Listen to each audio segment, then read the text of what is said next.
Olá, sejam muito bem-vindos a mais um Ética na Mesa, programa do Núcleo de Ética Médica do CIMERS.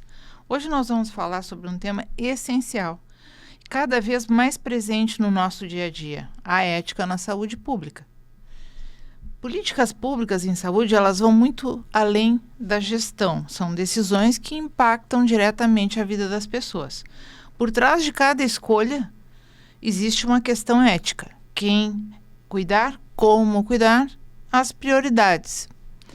E na saúde, decidir é assumir responsabilidade. Esse tema já debatemos aqui no programa com diferentes visões, né? Inclusive recebemos a vereadora comandante Nádia aqui para falar sobre ética na saúde pública, ampliando essa reflexão. Para dar continuidade a esse debate, recebemos hoje a vereadora Cláudia Araújo, em seu terceiro mandato na Câmara Municipal de Porto Alegre, atual presidente da Comissão de Saúde e Meio Ambiente, presidente do PSD, vice-líder do governo, possui uma trajetória marcante na defesa da saúde pública, com destaque para o direito das mulheres, da pessoa idosa, das pessoas com deficiência, das famílias que mais necessitam de apoio e acesso aos serviços públicos. Seja muito bem-vinda, vereadora. Muito obrigada. Um prazer receber a senhora aqui. Muito obrigada. Sempre é muito bom a gente poder falar sobre saúde, né? Porque para mim saúde ela é fundamental. Sem saúde a gente não faz nada. A gente sabe muito bem que tem temas e pautas extremamente importantes na nossa cidade, como educação, como segurança e tantos outros pilares, mas que se a gente não tiver saúde, a gente não consegue avançar. Então, para mim, é a bandeira principal do meu mandato, né? E a gente trabalha incansavelmente e diariamente para que a gente possa fazer as mudanças necessárias para cada vez poder atender mais as pessoas. Então, estou muito feliz de poder estar aqui, falar um pouquinho e compartilhar contigo algumas ideias. Da mesma forma, vereadora, um prazer poder conversar, né, a respeito de tópicos tão importantes. Eu queria fazer um texto bem pequenininho aqui, que a gente pode, a partir desse texto, entender as coisas como acontecem, né, na saúde. Existem os princípios bioéticos, são 4, né? A beneficência, a não maleficência, a autonomia e a justiça. A justiça seria o que os gestores fazem, né? Porque o que é a distribuição equitativa de recursos? É isso, né? Acesso igualitário para indivíduos com necessidades diferentes. Buscar para cada pessoa o cuidado necessário para atingir o bem-estar. Eu queria colocar uns dados aqui, porque a gente sabe que o nosso cobertor da saúde é curto. Sim. Mas um comparativo, pelo menos para que a gente avalie a nossa posição no Brasil, né, do SUS para o NHS britânico, que foi a grande inspiração do nosso SUS. No NHS britânico, 75% a 80% de verba, digamos assim, é pública. Aqui no SUS, infelizmente, 40% de verba pública. 60% no privado. O governo britânico investe 8% a 10% do PIB na saúde. E aqui no Brasil, 4% do PIB, gastos do governo em saúde. A OPA sugere que seja pelo menos 6%, mas nós ainda estamos um pouco abaixo. Per capita, o NHS britânico gasta R$ 36.600. Isso traduzindo para reais. O SUS gasta R$ 180.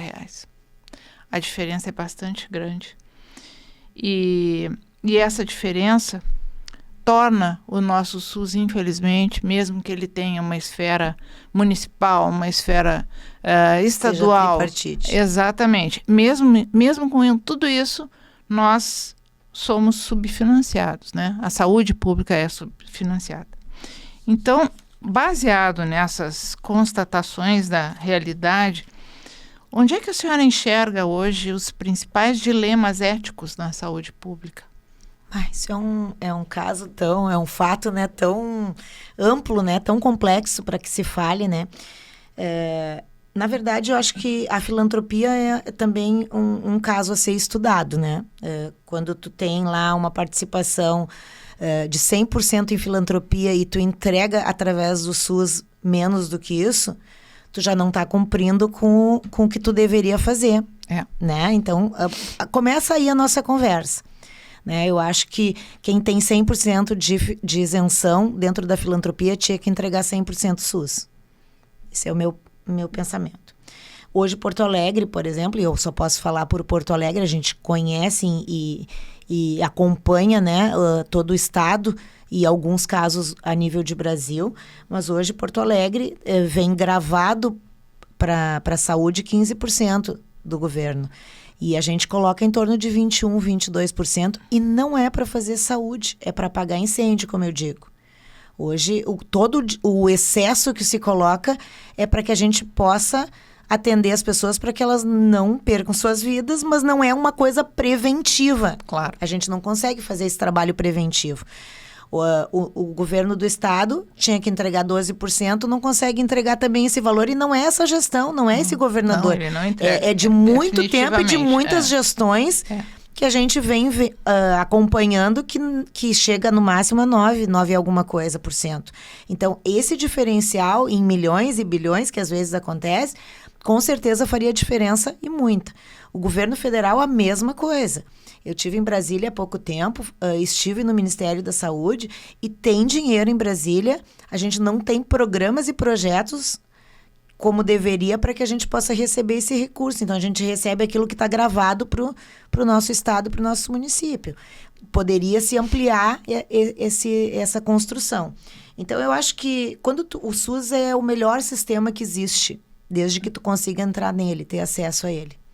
Quando tu consegue ter acesso ao sistema, é o melhor tratamento, não existe. E a gente precisaria trabalhar para que a gente tivesse todo e qualquer atendimento da nossa saúde pelo SUS. Porque hoje tu paga o teu plano de saúde e tu também leva 4, 5 horas, 6 horas para ser atendido, tu não tem mais a prioridade que tu tinha antigamente. Porque tem muita gente que acaba deixando de usar o seu recurso familiar para outras coisas, para pagar um plano, porque não consegue ficar à espera de um tratamento porque vem a óbito. E a gente tem exemplos reais disso quando a gente tem uma fila única, por exemplo, no Independência, que uma pessoa está marcada já para 2032 para fazer uma cirurgia ortopédica. Então, isso é só a pontinha do iceberg. Isso não é... Então, não é falar em ética, falar em responsabilização, falar... como a gente disse, é universal e é tripartite. Todos os órgãos federados tinham que estar sentados numa mesa para fazer. A gente teve fazendo visitas, eu tive com o prefeito, em vários municípios da Grande Porto Alegre, porque todos têm as mesmas dores. E hoje é mais fácil para Canoas, São Leopoldo, Novo Hamburgo, fechar as portas e mandar para Porto Alegre, que é referência para 490 municípios com alta complexidade, do que tentar achar um caminho na parceria. A gente precisa achar um caminho. E o caminho pode ser uma câmara compensatória. A gente pode... eu vou atender em Porto Alegre, eu tenho que receber esse recurso. Porque o cara sai no ônibus lá de Novo Hamburgo, de São Leopoldo, onde o recurso fica para aquele município e chega aqui para ser atendido com recurso de Porto Alegre. Tem muitas coisas que podem ser melhoradas, muitas coisas, né? Que tem que ser melhoradas para que a gente realmente possa atender. A gente vê muito...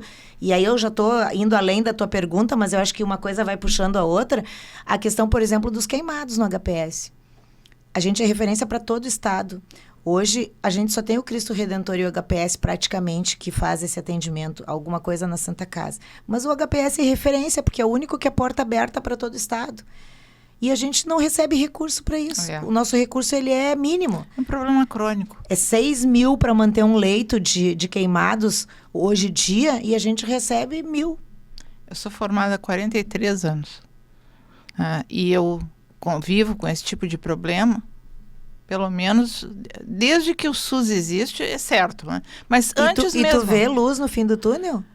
Existe, mas tem muitas mudanças que devem ser feitas. Não, tem muitas mudanças que devem ser feitas, sabe? Vai começar Eu não sei se a senhora sabe, mas a tabela do SUS, ela ficou durante 10 anos congelada. E eu não sei se a senhora sabe que o presidente da República colocou lá uma fala dizendo que a tabela SUS seria reajustada. E nas letras miúdas dizia se houver orçamento. Se houver orçamento, e está escrito pelo INPC, a partir de 2024, quer dizer que aquele espaço de 2013 a 2023 ficou no vácuo, sem reajuste nenhum. Então, cada vez a gente tem uma tabela mais defasada, onde nós temos muitos profissionais que não querem trabalhar no SUS porque não tem remuneração adequada, e é justo, porque as pessoas estudaram para isso, se formaram, fazer hoje todo o curso, mais a residência, mais tudo que faz, a gente sabe a dificuldade que é.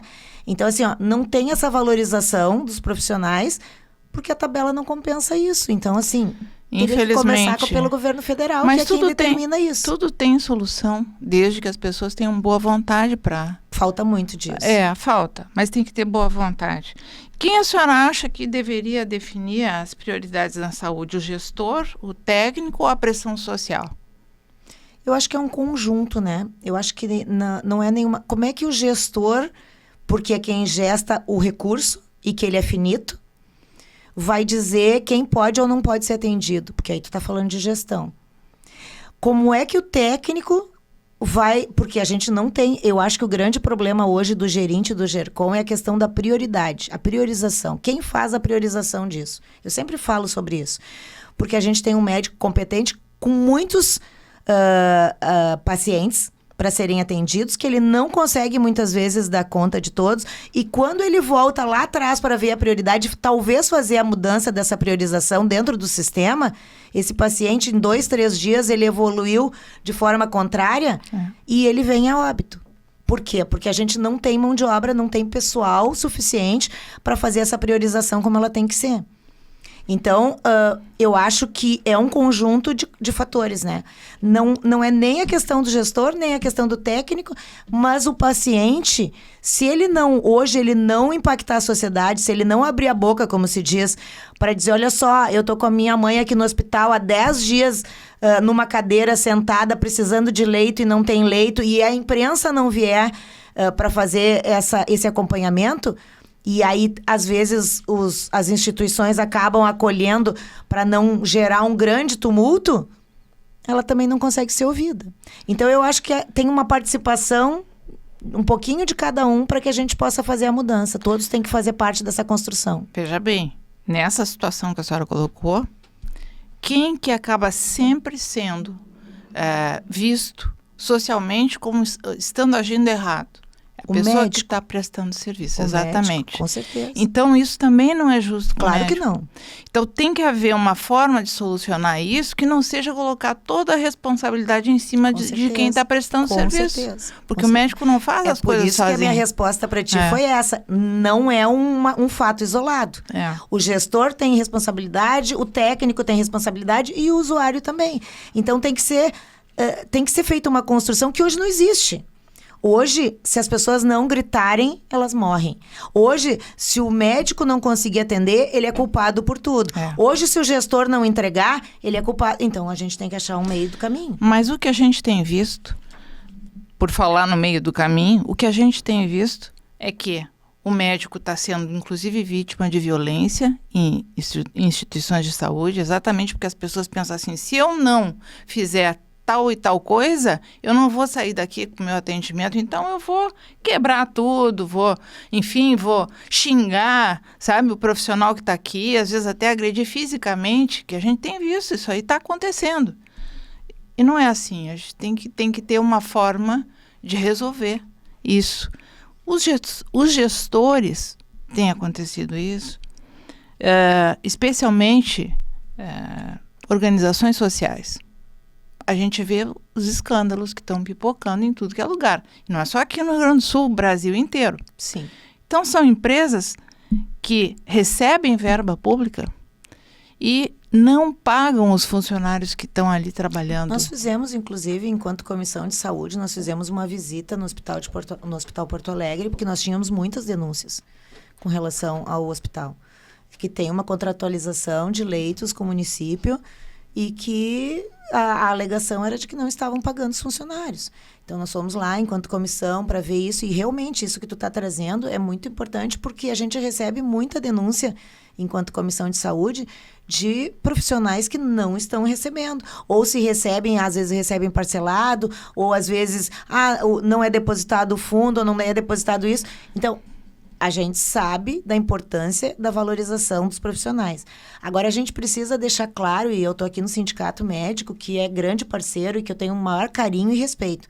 E como em todas as áreas, nós temos profissionais e profissionais. Ah, sim, né? claro. Isso tem que ficar claro, porque eu também sei de pacientes que os médicos também não estão nem aí para atender. E acontece.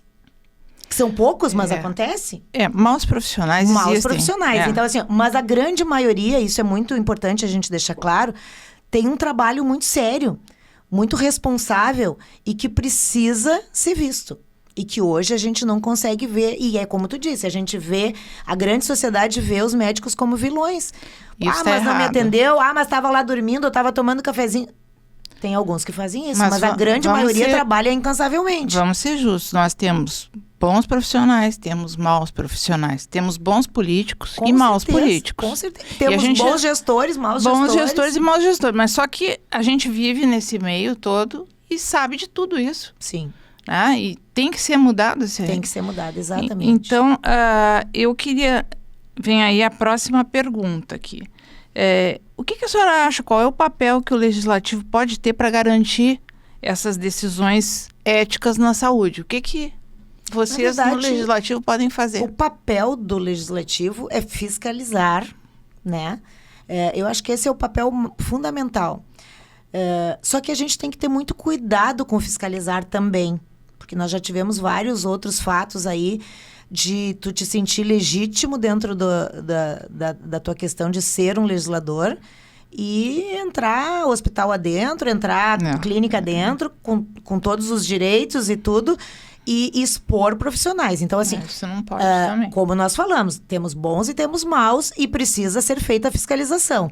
Mas eu acho que o papel principal do legislador é fazer uma boa fiscalização. Chegar nos locais, tem uma denúncia, por favor, tu me alcança a planilha de plantões, eu quero saber se os profissionais estão aqui, tu, por favor, chama os profissionais, olha só, eu quero... Isso é fiscalizar. E isso não é feito.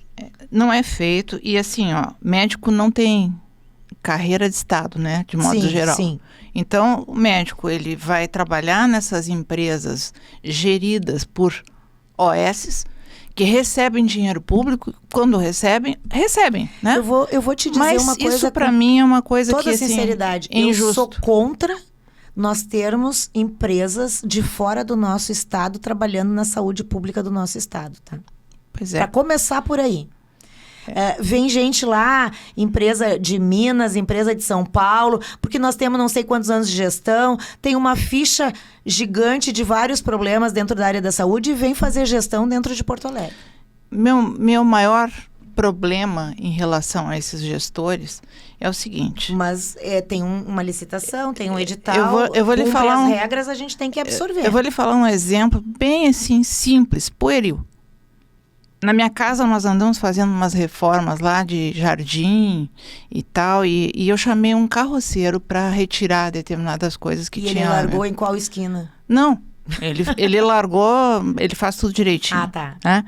Mas aí na carrocinha dele estava escrito assim, Pix, número tal. Isso quer dizer o seguinte, ele fez o serviço, ele recebe o Pix. O médico faz o serviço, ele não recebe. Antigamente, há um tempo atrás, eu diria que, vamos colocar aqui, 1990. O médico recebia uma coisa chamada Código 7, que era direto na sua conta, sem intermediários. Sem intermediários. Por que esse tipo de exemplo... aproveitando para falar com alguém que lida com... Por que esse tipo de exemplo acabou? Por que o médico recebe depois de não sei quanto tempo e às vezes não recebe, é demitido, a empresa quebra, né? Falando sempre de OS, né? Não é que que eu ache que todas as OS são ruins. Não, eu também não Mas acho. tem eu só acho que a gente algumas tem que ter alguns critérios. Tem algumas que fazem horrores de coisa. Elas têm uma legislação especial que rege esse tipo de trabalho e se aproveitam. Quem é desonesto age nessas brechas, nessas situações. Então, isso realmente do médico não receber pelo trabalho dele na hora, se o carroceiro recebe. Entende? Mas essas OS, elas são contratadas por edital ou por licitação, por alguma coisa. Normalmente editais, né? Que tu te habilita e tu ganha o edital. Depende do regramento que tu coloca no edital. Tem algumas coisas que podem ser construídas dentro dos editais que traga garantias, né? E aí cabe à gestão entender o que é importante colocar dentro dos editais para que a gente possa oportunizar. Eu não sou contra nenhuma instituição séria, né, de ter acesso, todos concorrem de forma legal e legítima, mas a gente tem que priorizar as nossas instituições mais próximas. Eu acredito nisso, tá? Eu acho, mas dentro da situação de que sejam justas e que façam as coisas certas. Com certeza, né? Com certeza. Ninguém trabalha de graça, não, né? Ninguém. E o médico não é obrigado a fazer nenhum trabalho de graça. Exatamente. Aproveito para lhe perguntar, onde a ética é mais desafiada? Na formulação das leis ou na execução das políticas? Acho que na execução das políticas, porque fazer lei qualquer um faz. Executar e fazer cumprir é mais difícil. Isso eu concordo. Eu concordo. De que forma a senhora acha que o legislativo pode contribuir para melhorar as condições de trabalho na saúde?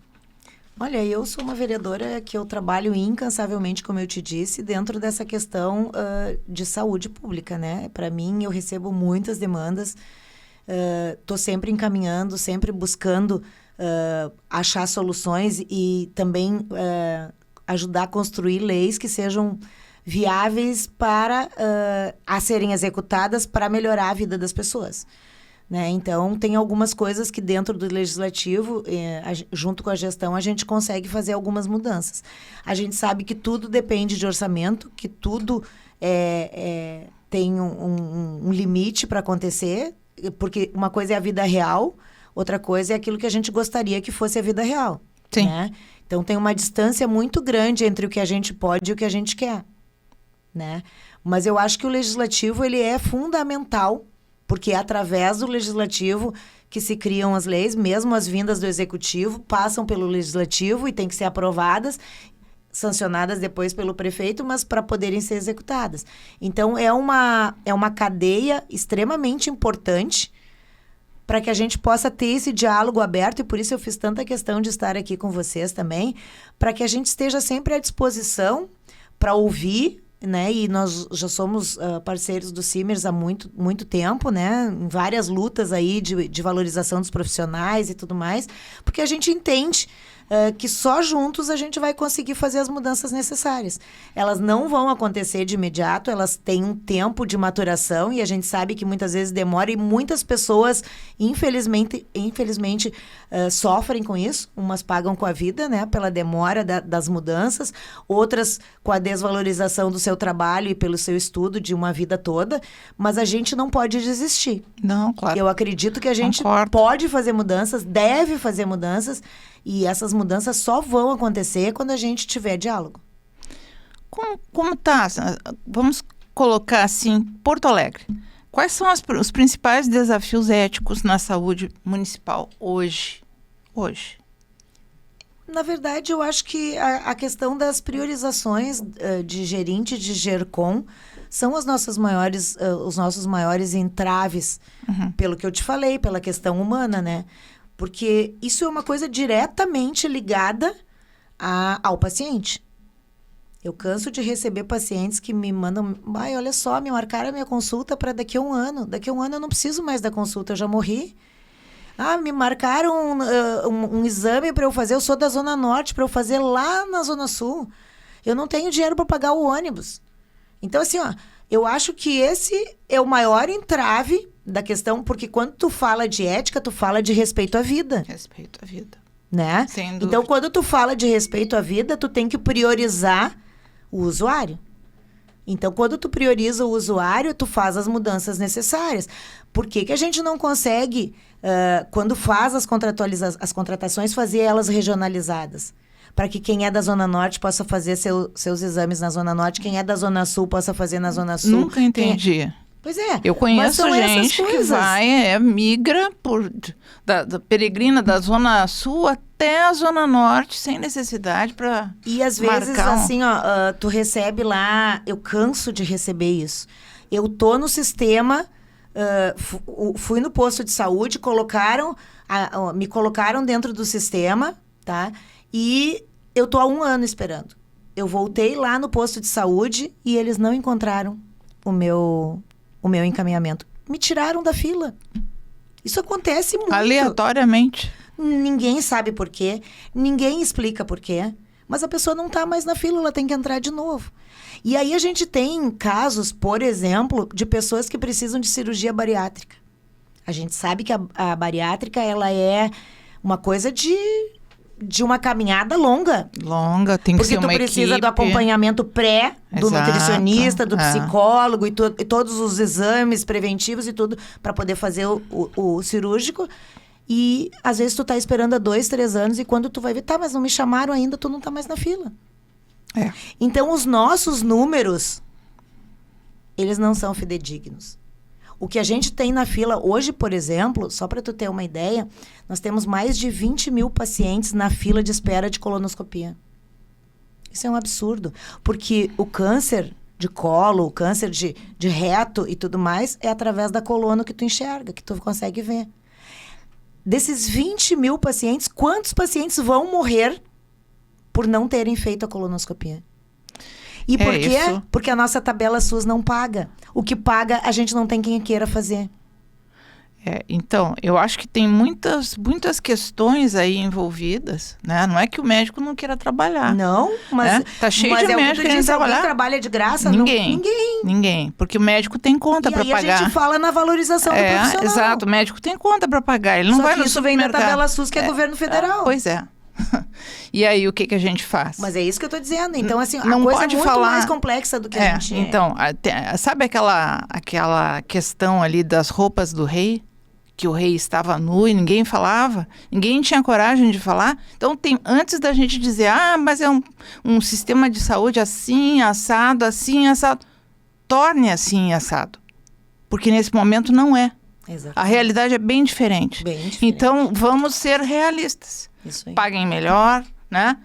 Para o fluxo fluir melhor. Mas é que os municípios têm um orçamento finito. A gente precisa mais do que isso. E a gente vê isso não é só na saúde, a gente vê isso, por exemplo, no transporte. Exato. O nosso transporte deveria ser subsidiado pelo governo federal e não é. E ele é sucateado. Hoje a gente consegue ter melhorias porque a gente coloca dinheiro nessa máquina. Vereadora, a gente está com um programa super interessante, debatendo questões interessantíssimas de saúde, mas o nosso tempo está terminando. Que pena. E eu tenho que lhe dizer isso, né? Nós vamos ter que falar nisso uma outra ocasião. Com certeza. Coisas para falar. E não faltam, proposições, né? Não faltam, né? Então, eu quero, em primeiro lugar, lhe agradecer a sua presença, a sua disponibilidade de falar, porque a gente precisa falar. Com certeza. Né? Nem tudo é agradável, mas tem que falar. Né? E a ética na saúde pública, ela está em cada decisão, no impacto direto na vida das pessoas, para saber qual é a melhor atitude para atender aquelas demandas. Então, este é um tema que precisa ser permanente, transparente e coletivo. Muito obrigada a você que nos acompanha em mais um Ética na Mesa e até o próximo programa. Muito obrigada. Obrigada por poder me oportunizar estar aqui contigo e falar um pouquinho mais. Nós temos, como tu disse, muitas pautas e muitas questões a serem tratadas.